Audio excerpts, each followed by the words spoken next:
Hey everyone, today we're making Khoresh e-Beh, or Persian beef with fresh quince. Dish brings together onion, fresh quince, tomato paste, and fresh tomatoes, pomegranate molasses, turmeric, fresh dried dates, and beef to bring together a wonderful dish that has really subtle flavors and a lot of nuance, and also has saffron in it. This dish is super flavorful and was able to find some fresh quince that were in season locally near me. So I wanted to give this recipe a shot. The pomegranate molasses has a really nice tart flavor that you just have to try to understand. We're also going to add in about 75 grams of red lentils into this dish, and that'll add some nice texture into the final stew.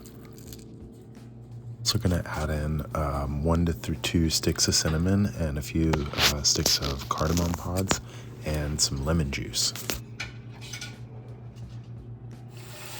So we're going to start by rinsing our lentils off under some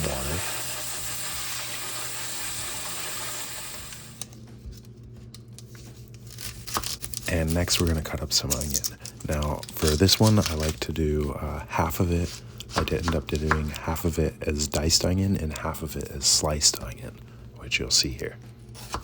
The reason I did this is I wanted to add a little variety to the texture of the final dish, and I thought this might be a good way to do that.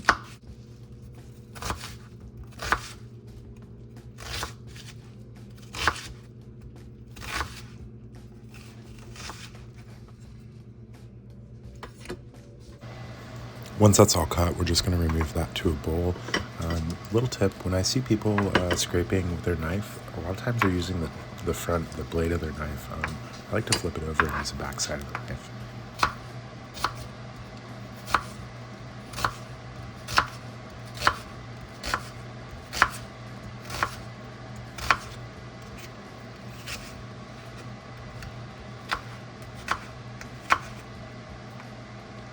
So once that's all done, we're going to go ahead and preheat the stove to about 5 and put our enamel cast iron on it.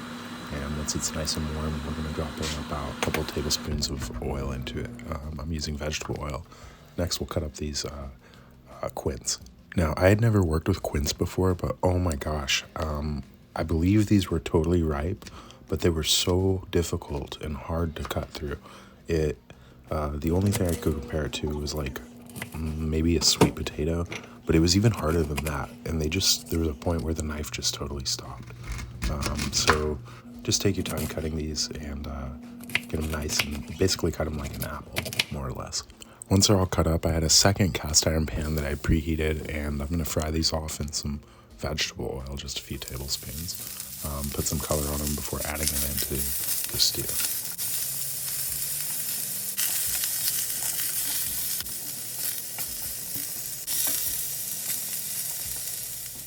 Now, you can do this separately or at the same time, but on a separate stove burner top, I have my enamel cast iron preheated, and into that I dropped my onions and began frying those off while my quince was cooking.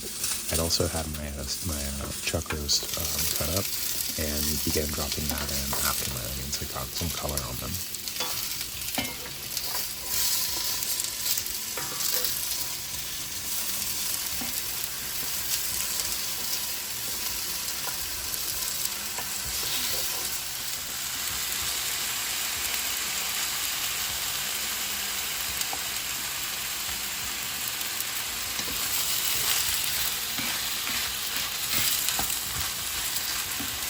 Once everything gets mixed together, I'm going to go ahead and add in a half teaspoon of turmeric powder.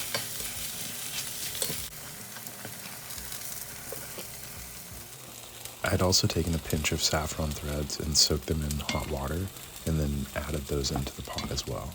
And then I'll add in half of a small can of tomato paste. This is some that I had from a previous dish I'd made, so I'd used it the night before.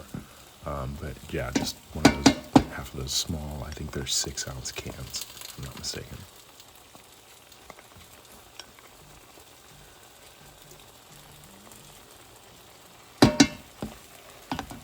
Then I'm going to go ahead and add in 2 tablespoons of pomegranate molasses, and this added a really nice complexity and flavor to the final dish, but it's so thick that I had to leave the spoon in there so it melted in.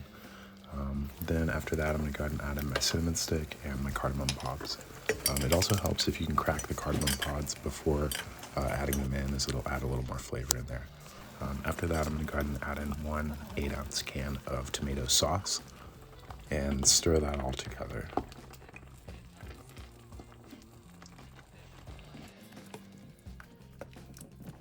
So initially I'm going to add in 1 can of water to get all the remnants out of the can from the tomato sauce. And once that's all mixed together, I'm going to go ahead and add in another 4 cups or 4 cans of water into the pot as well. And we're going to also add several, like 10 to 15 pitted dates. I use Medjool dates for this. All of this is done while the quince is frying.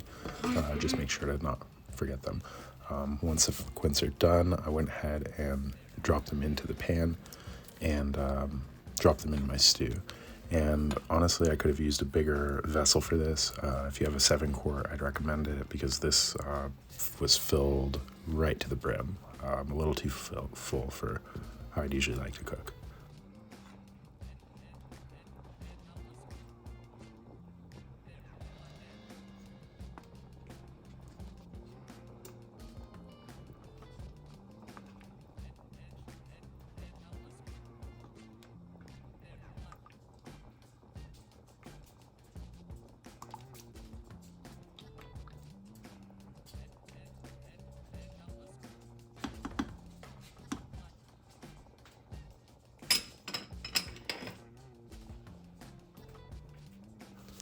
Once your quince are all in, we're going to go ahead and put the lid on, and we're going to let that simmer for about 90 minutes. And also, after that 90 minutes, go ahead and add in about 3 tablespoons of lime or lemon juice.